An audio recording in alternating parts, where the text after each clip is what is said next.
Ladies and gentlemen, it is now time! Hi, everyone. We all know why we're here, so let's just kind of get right to it. Before I turn it over to Tony, a favor to ask. We have a lot of friends here on the line today who want to ask Tony a question. We've got about 45 minutes or so. There won't be enough time for us under any circumstance to accommodate everyone, so we can kind of keep your questions concise and refrain from two-part questions. I'll give everyone the best chance to participate. So now, without further delay, it's my privilege to introduce to you AEW CEO, GM, and Head of Creative, Tony Khan.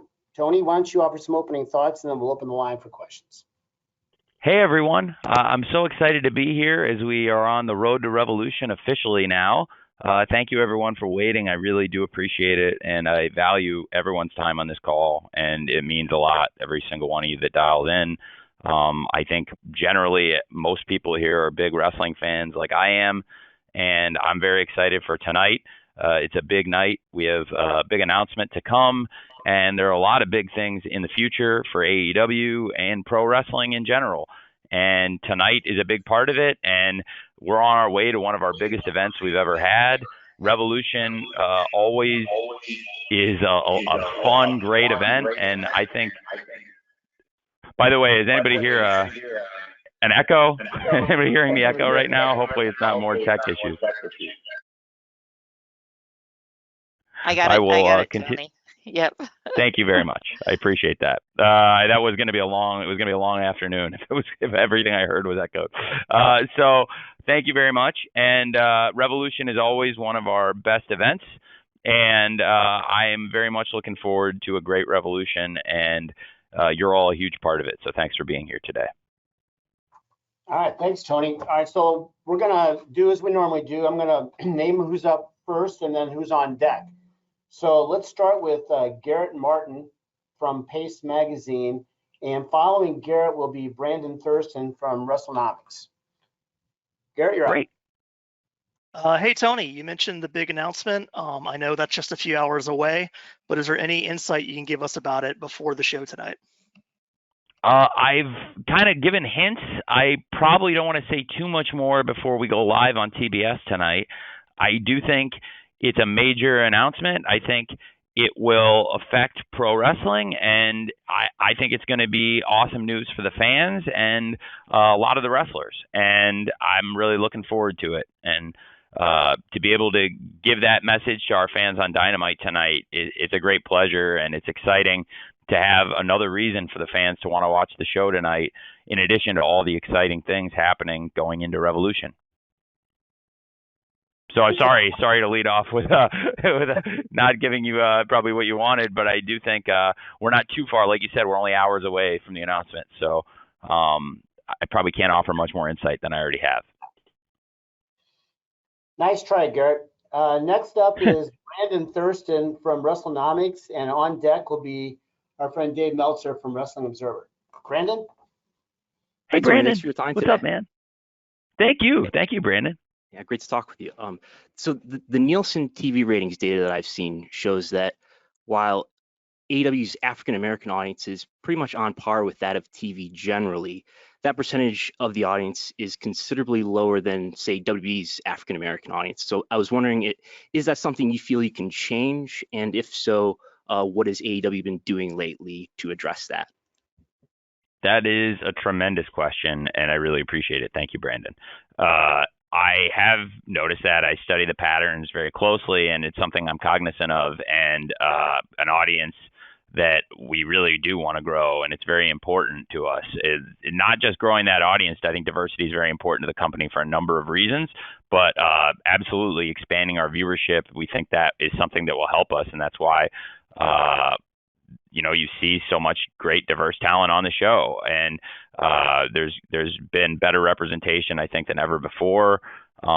Diversity among the champions and new stars coming in. So I think when you look at who's been coming into the company and the profile of free agents we continue to sign, and the huge push that Jade Cargill is getting, and a lot of the stars who have been getting pushed up the card and getting put in big spots, I think that is consistent with trying to grow that audience.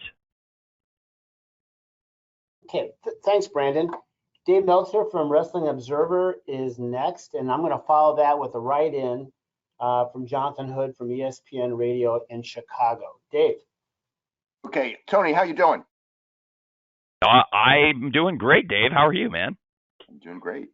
So I actually wasn't looking for that, but he actually triggered something where if you want to talk about the same similar situation with women, but my question was more along the lines of 2023, 2020, late 2022 through 2023. Is there anything in your mind to peak the company when it comes time for the next television contract negotiations? Yes, there is definitely a goal to be as strong of a company or the strongest company we've ever been when it comes time to sign a new TV contract. And I think that could happen at any time if we were to renew. And I love where we're at, so that would be great. And I think that they're very happy with our performance. You know, certainly Dynamite has been so strong since it moved to TBS. Every single week since the premiere, we've been in the top 3 on cable, and we've had huge growth year over year with the move to TBS. And I think that we'll continue to keep a great audience for the next few years, and hopefully we'll be in the strongest position we've ever been in whenever it comes time to sign a new contract. Okay, thanks, Dave. So, Tony, here comes a write-in question from Jonathan Hood from ESPN Radio in Chicago, and I'd like to ask Amy Nemedy from Wrestlejoy to be ready to be on deck.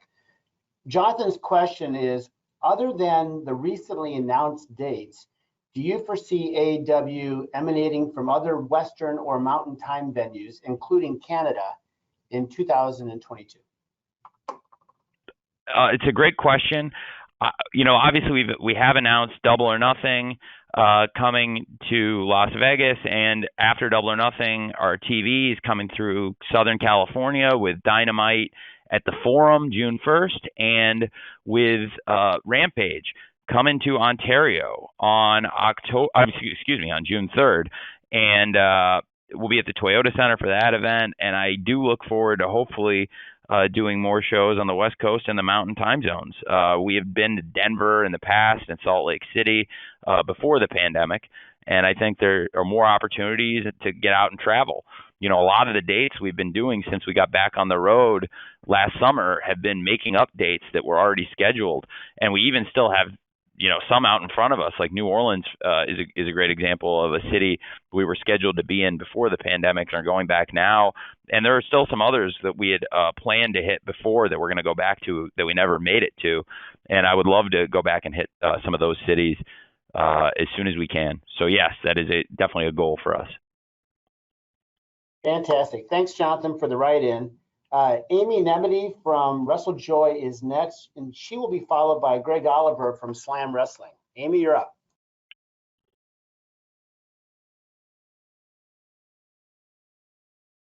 Hi, Tony. Thank you so much for taking the time today. So AEW Revolution has an incredibly stacked card. By and large, people have been saying this is perhaps one of the best cards that you've been putting out. With Revolution, where we have CM Punk, MJF, Hangman, Adam Cole, Britt Baker, Thunder Rosa, etc., is Revolution going to be a show that we can look to sort of set the tone heading into the year for AEW? Absolutely, yes. I do think it will be. That's a great question, Amy, and I do really look forward to Revolution. I think exactly like you said, setting the tone for a great year. Ever since we started with the first Revolution in Chicago at the Wintrust Arena, February 29th, 2020, that was one of the strongest cards we'd ever had. I think it delivered and was one of the best shows we've ever done. And now people have come to expect great matches from Revolution. And I think absolutely this could set the tone for a great 2022. And it's awesome to be, back on the road in Orlando, in a city where there are so many great hardcore wrestling fans, and also a great travel city where people can come, and there's a lot to do, a lot with AEW, obviously. We got dark taping tomorrow, and the Rampage live show on Friday, which is going to be a great card, and I've got more to announce for it that people don't know about yet. And also the Fan Fest on Saturday, all leading to Revolution. And the card itself, like you said, is one of the strongest ones we've ever had, which is consistent with a Revolution brand. And our pay-per-views in general, that we try to put the strongest cards possible. And I think that's why we have such a great, loyal pay-per-view audience. So yes, I do expect Revolution can set the tone for 2022 with a great show. Thanks, Amy. Indeed. Thank you, Amy. Greg Oliver from Slam Wrestling is next, and that will be followed by a write-in from Rachel Gagliardi from Don Trelacorde. Greg? Hey, Tony. It's great to be talking today. How are you? Great. Thanks for talking to me. Great. I was going to ask you, we've seen the AEW roster grow in leaps and bounds in the last couple of years. And unfortunately, on the other side of things, you can't have everybody in the wrestling industry. So some people have to go. I wanted to know, how is it managing such a huge roster? And also, if you could comment on, he was there since the very beginning. He was integral in the formation of the company. What's your comment on unfortunately, Cody Rhodes leaving AEW?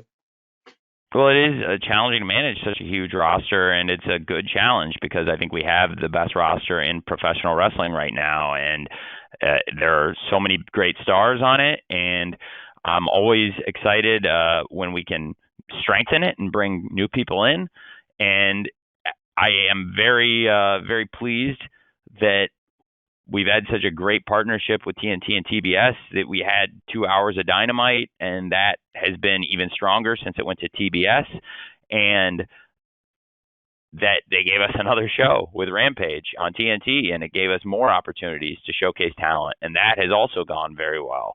And we've consistently been one of the strongest shows in our time slot, sometimes the strongest show in our time slot. And it bodes really well for us, and I think could mean more opportunities in the future for the roster we have.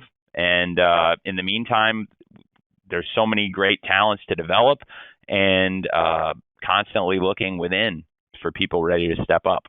And then you asked about Cody. It was very sad to see Cody and Brandy leave AEW, and I've gotten asked about it a number of times, and I haven't said much, but what I do have to say is positive, and I really appreciate both of them and what they did for us as we got started, and through the growth of the company, and wishing them the best.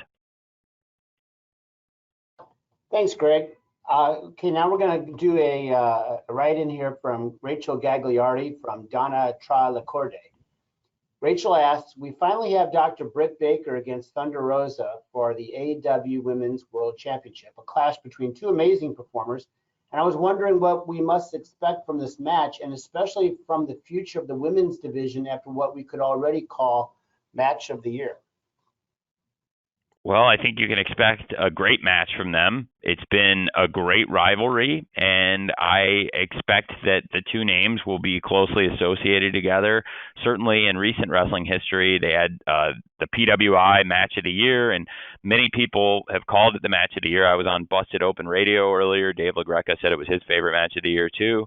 And a lot of the fans have come up and mentioned it as one of their favorites. So the Lights Out match they had was a classic. I think this is another chapter in a great rivalry, and I'm really excited to see now, finally for the championship, Dr. Britt Baker defending the title against Thunder Rosa. It's a huge match, and it means a lot.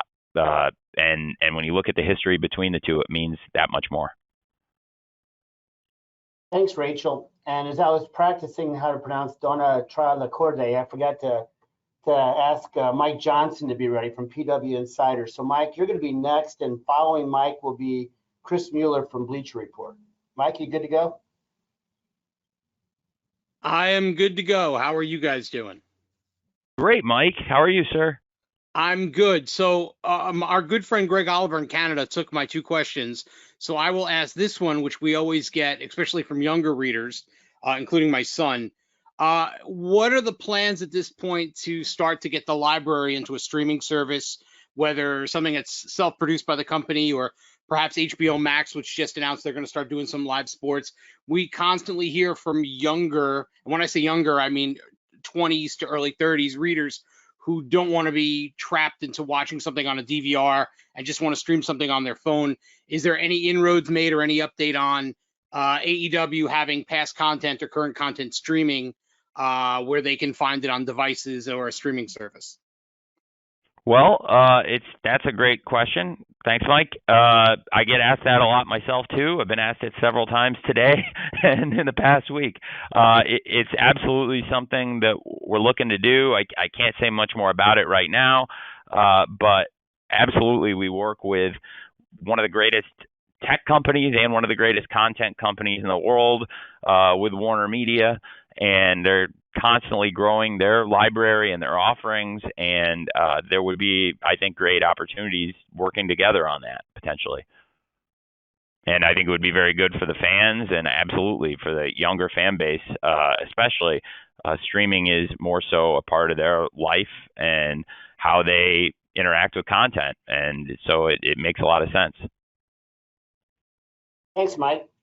Next up will be Chris Mueller from Bleacher Report, and I'm going to follow Chris with a write-in from Randy Zelia from Back Sports Page. Chris? Great. All right. Hey, Tony. So we've seen a couple times recently, I believe mostly on Dark, we've had a couple of superstars come out to their songs from the recent AEW Who We Are album. I was curious if there's been any thought on your part of making some of those the permanent entrance music for anybody, or if maybe we might see it used for special occasions like the upcoming Revolution show. I'm leaving that to some extent up to the wrestlers themselves, especially because I think those are great tracks and they're examples where I think they're great songs to tell the stories of the wrestlers, but then there's other examples where they're great entrances. Some people have wanted to use them as their entrance and other people have not. So I'm taking it on a case-by-case basis. So that's why it's a really good question, Doc. For example, we were at the Dark tapings and we experimented with Will Hobbs, which is using his song off the album, which is a great song.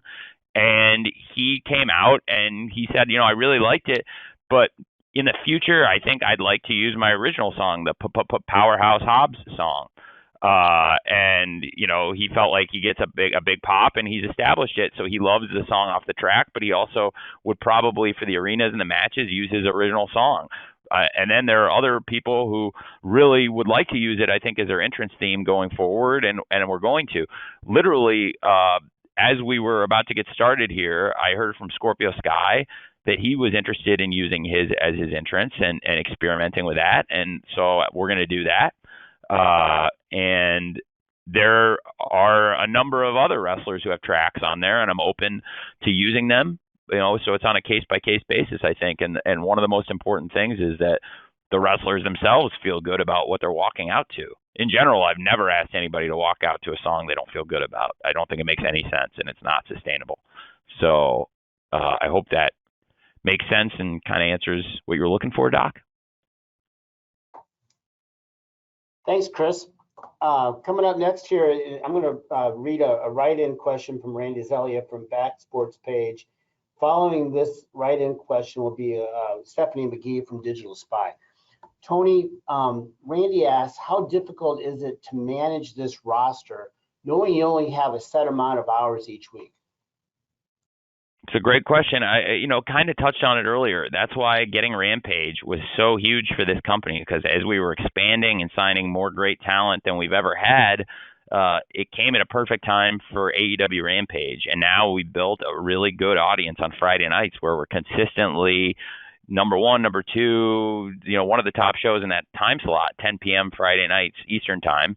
And that helped tremendously. And I think we get more wrestlers on TV, and it's helped us feature a lot of the stars we have and also develop young wrestlers. So it is always challenging, and I think it was challenging when it was 2 hours, and now we have more great wrestlers and 3 hours, and it's still a challenge, but it's a great thing. And the strength of the roster is good. Believe me, you'd much rather have a very strong roster with a lot of depth and challenges trying to utilize people than be very thin. During the pandemic, especially at the beginning, I was working with a very thin crew and did the best I could to make the most of what everyone contributed. And those people did a lot for us and they did great. And, you know, I'm very grateful to have a very deep crew now. Thanks, Randy. Okay, Stephanie McGee from Digital Spy is next. Stephanie will be followed by Connor Casey from Comic Book. Stephanie, you're up. Hey, Tony. It's Stephanie Chase. How are you? I'm well. Thanks for joining us today, Steph. I wanted to ask, as you were saying earlier, like it's another stacked card, and this is something I know I've asked you before, previous pay-per-view, but can you talk a little bit about putting together the match order for this one? We know we've got the world title match, Adam Cole and Adam Page, but also like something as big as the Punk MJF dog collar match, how you've kind of worked out where something like that should be placed. Well, it's a great question. It's always challenging putting the card order together. I think this show with so many great matches is probably the most challenging ever, but it's going to come together and it's going to be a great wrestling pay-per-view. Bell to bell, the thing's going to be stacked start to finish, and it's as much awesome action as you can get in 4 hours, and I think everyone hopefully will get their money's worth, and I expect it to be a great show, and the match order is definitely something to put a lot of thought into that I always think a lot about. And for this show in particular, it's going to be challenging because we have so many great matches on the card, but it's, again, same as what I was saying about depth earlier. That's good. You want to have a really strong card where you need to think about the order. And so that's one of the reasons I'm so excited for this show. I think it's as deep and strong of a wrestling card as we've ever put together. Thanks, Stephanie. Following Connor Casey, I'm going to take another write-in question. So Connor, you're up next, and then I'll have a write-in to follow. Connor? Hey, Tony, appreciate you taking the time. You guys announced that Double or Nothing will be taking place at Las Vegas's T-Mobile Arena rather than the MGM Garden Arena like you did previously. Is this a sign that you guys are targeting bigger venues for your pay-per-views going forward? Well, it is. I think, you know, we're still looking at a variety of venues, but I think that's a great venue for us. It's a premium pay-per-view, and I think absolutely looking at big venues, and T-Mobile is a top modern sports venue, and I think we had been at the MGM Grand, and that's a big venue too, and it's one of the biggest ones we've ever run. T-Mobile is a little bit newer and a little bit bigger, and I think we were looking forward to the challenge. So in this case, yeah, absolutely. Okay, thanks a lot, Connor. I've got a write-in question here from Eleanor Line from Eleanor Wrestling, whose question is probably the same question a lot of others have. Are there any plans for AEW to come to the UK in the near future? Well, that's another great question, and I don't have the exact dates. It's absolutely something I'm looking to do. Nothing I could officially announce today, but in particular, Craven Cottage is a venue where I would love to bring AEW. It's my favorite place in the world, and I can only imagine how happy it would make me to bring two things I love so much together in AEW and Craven Cottage, and for worlds to collide. I just think it would be really special. Jim, you know, I'm not trying to draw you into this and knock you off your moderator duties, but you know, I know you love the Cottage too, and it's just such a special place in the heart of the Fulham family, and I just think it would be really cool, and I would love to bring the Fulham family and the AEW people together. I think it would be neat. But I would also love to travel throughout the UK, and I have traveled extensively in England and the UK. I've driven pretty much all over the country of England, going to away matches and business meetings as the general manager and director of Fulham football. And so absolutely, it's something I really want to do. I just can't officially announce anything to you all today on that. I can announce other things today, but that's not what I'm going to get into today exactly. Well, thanks, Tony, and I totally agree on Craven Cottage, home of top of the table Fulham Football Club and Sky Bet Championship, heading toward promotion. Nick Hausman from Wrestling Inc. will be next. And I'm going to follow Nick with Jason Powell with Pro Wrestling Net. Nick, are you good to go?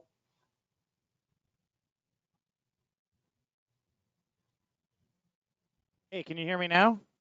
We can. Hello? Okay, wonderful. Hi, Tony. Hey, what's up, Nick? Not much, Tony. This call's what's going on right now. So I wanted to ask you about Jeff Hardy. He got caught on camera saying he was going to be heading to AEW. There's been a lot of teases, it would seem, about Jeff coming to AEW. Should fans consider it a foregone conclusion that Jeff is AEW bound? I don't think anybody should consider it a foregone conclusion. I do really like Jeff a lot. I think Jeff is still obligated to another company here for at least several more days. But at some point, when Jeff is free and clear, I would love to have Jeff in AEW. Jeff is a friend of mine. I really like him very much, and I think the world of him. I have a lot of respect for him as a wrestler, and he's also a very nice person. And I think he would fit in very well in AEW, and we would love to have him potentially. Thanks, Nick. Jason Powell from Pro Wrestling Net is next. I'm going to follow Jason with Carol Montez from Caro Taro. Hey, Tony, how are you? Well, how are you? Doing great. When it comes to the Cody Rhodes situation, it's been reported that you had a renewal option in the Young Bucks contract that you opted to execute. Did Cody have a similar option in his deal? And if so, why didn't you use that option to keep him in the fold? It's a great question. There have been a lot of great questions today. I know I say that a lot, but I honestly mean it. If I didn't think it wasn't a good one, I wouldn't say it. That is a very fair question to ask. I don't want to get too deep into it because a lot of this is personal between me and him, but I tried to reach a longer agreement with him beyond what we had for the option years, and it sounded like at one point I think that we were going to, honestly, and when we couldn't settle on it, the last thing I want to do is keep somebody here that isn't going to want to be here. So it didn't look like we were going to get a longer deal done, and I would have loved to have done it, and I have a lot of respect for him, but when we didn't come to terms on that, it made it pretty clear where we were going to end up on things. And that being said, I've said nothing but respectful stuff about Cody, and I'll continue to. Thanks, Jason. Caro Montez from Caro Taro is a write-in, so I'm going to read his question and ask Sean Ross Sapp from Fightful.com to be ready after this. Caro asks, Tony, Mikey Ruckus and the music department do a fantastic job with the music. Do you plan on hosting a concert this weekend showcasing AEW music? Do you plan on doing more events like this for fans in the future? And what do you have in mind to maintain fan engagement? That is something we are doing. There's a concert this weekend. Mikey has composed so many great themes and performed a lot of these themes, and it's a great chance for him to go play live for the fans, and they'll get to hear these themes live for the first time with Mikey playing them, and he's done so great writing some of these songs, and I just think it's a great opportunity for the fans to have a good time and do something different and let loose. And it's a very different experience going to a concert than going to a wrestling show, but this is kind of a mix of the two worlds, and going to have a good time at the concert, but still with your wrestling friends and doing something wrestling related on the road to Revolution, this big pay-per-view weekend. And I really, I just think it'll be a lot of fun. So I think that for fan engagement, we made those songs available online, and some of them have really caught on and become hits. We've had a great interest in the new Keith Lee track, for example. Adam Cole's song has been the #1 metal song and the #1 rock song on iTunes, which is awesome for us. And it bodes really well for Adam Cole and for our music department. And so Mikey does a great job, and I think we'll continue to put out more great themes. and for staying engaged with the audience. I think these are great events, and we're trying to put more different things on the pay-per-view weekends, like the Fan Fest and Mikey's concert, different things to make the pay-per-view weekends feel special. Something I don't know if I've mentioned to anybody, this might be the first time I'm breaking it, here in Jacksonville right now is a content creator who I really like, RJ City. I think does a great job developing content, and I'd seen him doing some stuff other places. And we're on the road to Revolution, and it's such a big event, and I'm part of the IWC, like pretty much everyone on this call is part of the internet wrestling community, and I have been since I was a very small child on dial-up internet, and it's still a big part of me. And I thought his stuff is great. He popped me. And so he's here to create content on the road to Revolution, and that's more great stuff we can do to engage with the fans as we try to get people pumped up for Dynamite tonight and Rampage Friday. And there's going to be a great card for Rampage Friday for everybody who's got tickets for that. And then, of course, Sunday Revolution. It's going to be a great week. Thanks, Carl, for that write-in. Sean Rossap from Fightful is next, and Sean will be followed by Shaquille Majori from CBSSports.com. Sean. Hey, Tony. Thanks for doing this. Very happy to hear the RJ City stuff. He's great, but wanted to ask you about the potential of trios titles. That's something that you often see fans discussing. Is it something you're considering, maybe even in the near future? And what are maybe some of the pros and cons of that from your view? Well, sorry for a second, Nick. I got a bit of static when you asked your question. So I heard. I'm sorry, Sean. Sorry. So when you said, can you go back? I heard you mention RJ City, and then I got a bit of static when you were talking. Sorry. Yeah, a lot of fans have asked about trios titles. Or have you considered bringing? Okay, those that's in, what you perhaps? said. Sorry. Yeah. That's it. Okay, trios titles. So thanks, Sean. So I definitely think it's something that there's a lot of interest in. I've seen that, and we have a lot of great trios here. I am very interested in it. I'll be 100% honest with you. This is the most blunt answer I could give. I'm much more receptive to doing it when Kenny Omega is back, because I think that is going to happen. And when Kenny Omega is back, I think the trios division is that much stronger. We could do a great tournament now and have a great trios division, but I think he would make it that much stronger. And I have so much respect for him, and I think he was such a great world champion for us. And I think we could have by far the best trios division anybody could put together with how strong our roster is and how many trios are already together and have experience working together. And I would love for Kenny Omega to be a part of it. I didn't expect to answer that question, I didn't expect to answer that today. But since you asked and it's such a good question, Sean, I'll give you a really blunt answer, man. Hey, thanks, Sean. Shaquille Majori from CBSSports.com is next. Shaquille will be followed by Will Washington from Grapsody. Shaquille? Hi, Tony. Thank you so much for doing this today. Thank you, Shaq.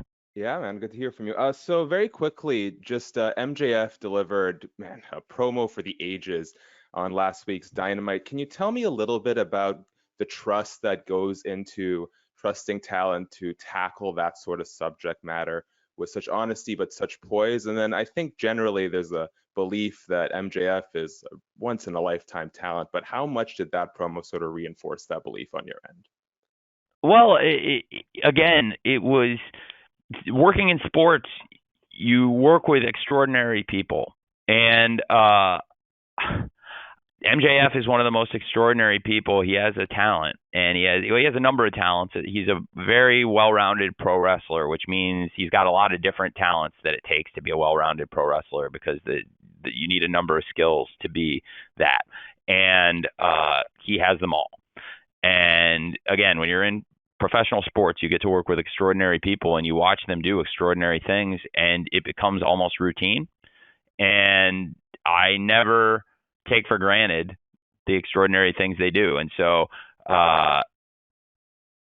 I never want to let it be routine or take it for granted when MJF goes out and does something outstanding. I've heard him give some of the best promos in modern wrestling, and what he went out and said, it was very moving, and it moved a lot of people, and it spoke to a lot of people, and it was not the person they expected to hear it from, which I think made it that much more impactful of a statement. And I thought it was phenomenal what he said and what he did out there, and I don't think that's at all inconsistent with who MJF is and what he's capable of. He's a phenomenal person who does extraordinary things. Thanks, Shaq. Next up is Will Washington from Grapsity. Will be followed by John Alba from Ad Free Shows. Will. Hey, Tony, how's it going? Hey, good, Will. How are you? I'm doing very good. And I'm also really looking forward to Revolution. I think the card looks amazing. I'm actually really looking forward to all 9 matches and being in attendance for them. But one of the most anticipated matches on the card is the showdown for the women's world title between Thunder Rosa and the champion Dr. Britt Baker, DMD. The last time these two faced off was at last year's St. Patrick's Day Slam, and it was historic for a few reasons, one of them being the first ever women's main event for AEW. And being that the stakes are raised this time around and the profile of both stars, and Britt's talked about it a lot as a goal of one of hers, is there any chance that this main event's Revolution? And if not, do you see it happening at any of the upcoming pay-per-view events in the near future? I definitely think it's some of our major events. Britt has main evented some of the biggest events in the history of the company already. Britt was a main eventer against Ruby Soho at the Grand Slam, which was the biggest event we've ever had in terms of fan attendance and mainstream attention. Britt was the main event of the first St. Patrick's Day Slam against Thunder Rosa. They were the main event, like you said, in that historic show, and that was the first ever Dynamite women's main event. And then the first ever Rampage episode, Britt versus Red Velvet in Pittsburgh, was the main event of our first show we ever had, and that was a world championship match also. So she has main evented so many of these huge shows, and time again she's delivered. So I have worked on the card order, and right now that is one of the key pivotal matches in the card. It is not what I have going on last, but it is one of the biggest matches we've had, and many of the best matches in AEW history were on pay-per-views and not necessarily the very last match, although a lot of those last matches have been great too. So it's definitely something I am open to, and obviously having had Britt and Thunder Rosa in the first St. Patrick's Day Slam main event, again, just to reiterate, having had Britt and Red Velvet in the first ever Rampage main event period, and having had Britt versus Ruby Soho in the first ever Grand Slam main event, and then also Britt versus Riho in the first ever Battle of the Belts main event. So a lot of these signature cards, we've seen Britt defending the title, and now this is the toughest test I think she's faced as the champion or as a pro wrestler. It's a huge match. There are a lot of main events on this card. Anything really, I think, on this show almost could main event it. In this case, as Hangman has worked a really long time, and that has been a story that the fans have followed for a long time. And now Adam Cole is a top contender. I believe Hangman's match quality, bar none. I would have no exceptions to this since he won the title. Nobody has had better matches. The 2 matches he's had with Bryan Danielson and the Texas Death Match with Lance Archer have probably been 3 of the best matches we've had in the company since he won the title, if not the single 3 best matches in the company since he won the title.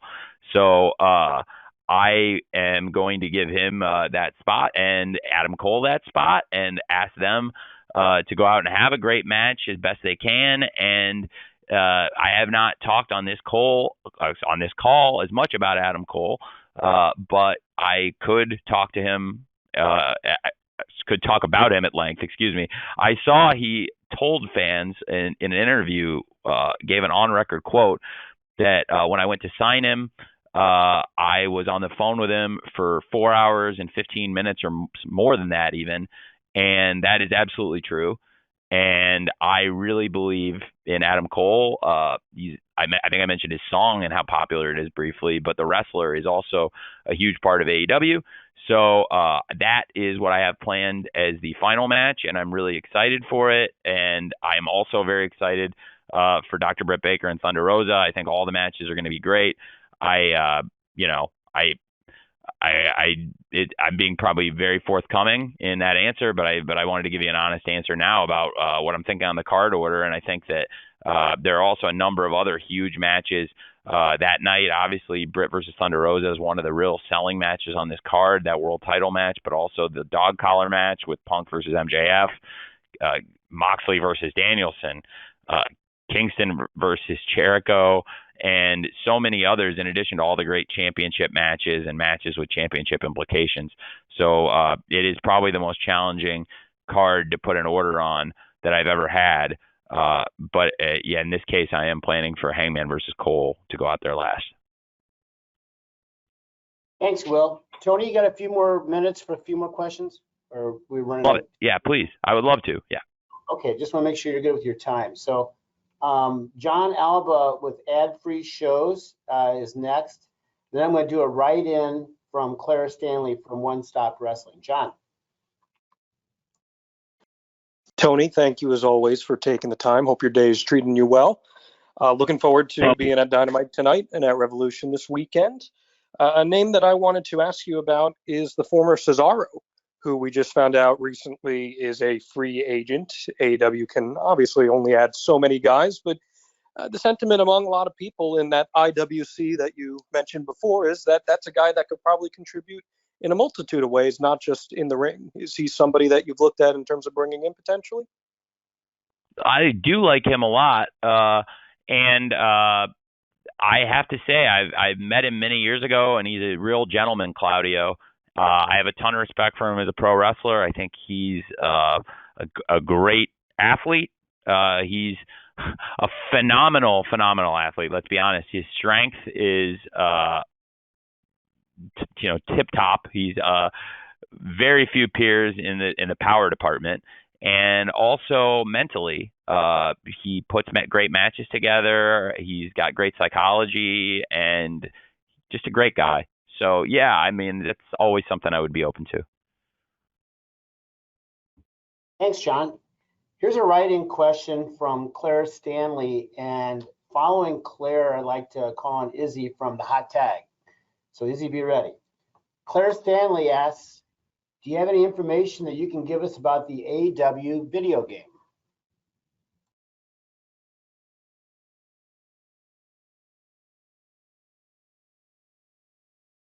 No, sorry, Jim. I had a bit of static on the line. So what about the video game? Sorry, Jim. Just do you have any update that you can share with everybody? Update. Got it. Sorry. Yes. I don't have any specific updates other than that they're working every day on it, and people were recording voice tracks this week. I think at AEW Dark, we'll be recording some content. So anybody who's at Dark, you may end up in the video game as doing some chants. We'll be asking the crowd to give us a hand there, getting maybe even with some people who aren't there, getting their chance in the game. Just that'll be a lot of fun. And we're plugging away. So the console game is still on track, and I'm hopeful that we'll be able to give more updates on it soon. But it's been a major investment, and it's something that really is looking to pay off in a major way for us, I think, with all the interest in it. Thanks, Claire. Okay, I'm going to go with Izzy from the Hot Tag, and we're going to complete today's session with Bill Pritchard from Wrestlezone after Izzy has her moment here. So Izzy, you're up. Hi, Tony. How are you? Hey, I'm great. Izzy, how are you? I'm doing great. Thank you so much for asking, and thank you so much for taking the time today. I'm really excited to be talking to you. Now, this is the first major pay-per-view without Cody Rhodes being a part of AEW. We know the huge impact Cody has left on AEW, so does the roster and even yourself feel pressure to fill that void without the American Nightmare being present? No, I don't actually, because I've done a few pay-per-views without Cody on them, and they were both very successful. And I really love having him here as a huge part of the company. But the biggest pay-per-view show the company ever did, he wasn't on. Was All Out, and the previous year's All Out, he also was not at, and he's a huge part of the pay-per-views he has been on. But I know we can do a really good pay-per-view without him on the card. But he's also great when he's been on the cards. So in that sense, no, I don't, because actually All Out, I think, is probably the best show we ever did. And in every show I think we ever do will be compared, I think, to All Out is probably all around as strong an event as I've ever been a part of. So I will miss him very much in a lot of ways, but in terms of feeling that pressure to put on a great pay-per-view, I don't feel that as much because we've done that. Okay, thanks, Izzy. Last, certainly not least, is Bill Pritchard from Wrestlezone. Bill, you're up. Hey, Tony, how are you? I'm great, Bill. How are you? Good. Earlier today, you had some really kind comments about Orange Cassidy on Busted Open. You used the phrase net positive despite somewhat of a mixed reaction from some groups. And I just wanted to know, another example of maybe somebody in that category is like a Danhausen. And I just wanted to know if there's a huge difference between those two guys, Bill. There's a huge difference between those two guys.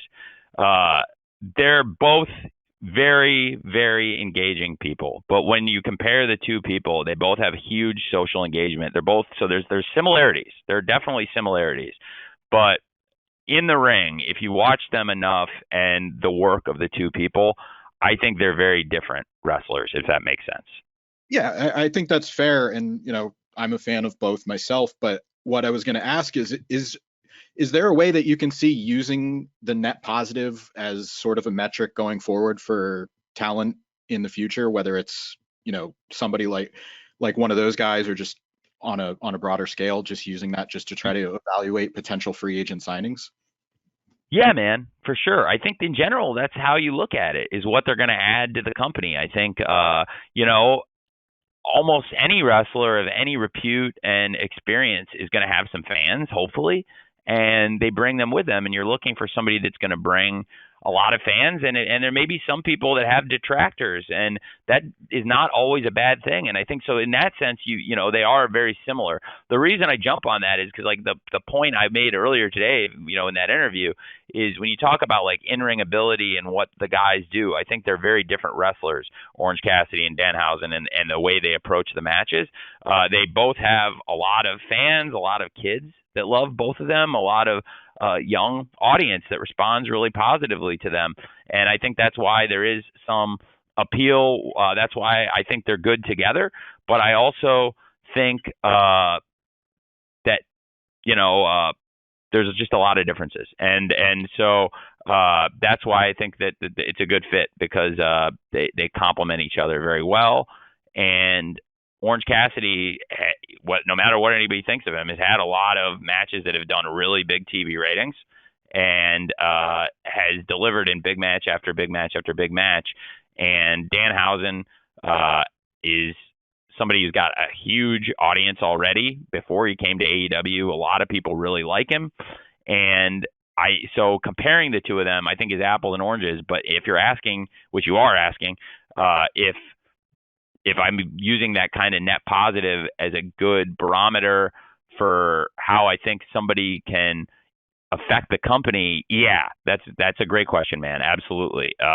And it's an ever-changing barometer. I think one of the points I was making earlier on Busted Open, I think most people probably did not hear it, was that they asked me something that surprised me from the beginning of AEW, and I didn't know how popular he was going to become, Orange Cassidy. And one of the reasons that I've given him as much of a platform and as much TV time and big matches as I have, obviously he brings an audience, which is the most important thing, and he consistently delivers numbers for us. But also, it's because I really care about wrestling and good wrestling, and even if you don't like his tactics or his psychology, he can go. And he's a gifted athlete and a very gifted wrestler when he wants to try, so to speak. And that is kind of some of the stuff I was saying about him. So I think Danhausen is such a charismatic person, and to have the two of them out there together, clearly the fans really respond to it. So that's why I think they're such a good pair, because I think they have a lot of similarities and some big differences too that make them very complementary. Okay, thanks, Bill, and thanks, Tony, and thanks to everyone. I wish we had more time, but you know, the clock is unforgiving, especially with Dynamite ahead in just a few hours. So with that, again, Tony, thanks for hanging on and getting us through the technical difficulties. And on behalf of everyone, on behalf of Tony and everyone at AEW, our sincere thanks, not only for attending today, but for your continued interest in AEW and your passion for wrestling. We'll be distributing an audio recording here shortly to all attendees. So be looking for that. And then, you know, until we meet again, perhaps in Orlando for Revolution on Sunday, we wish you the very best. Again, thanks a million for joining us. Hey, may I have a one chance, Jim, to say goodbye to everybody? Absolutely, you may. I would love to. If anybody's still on, half you people probably hung up, but I just really appreciate everybody being here today. It means a lot.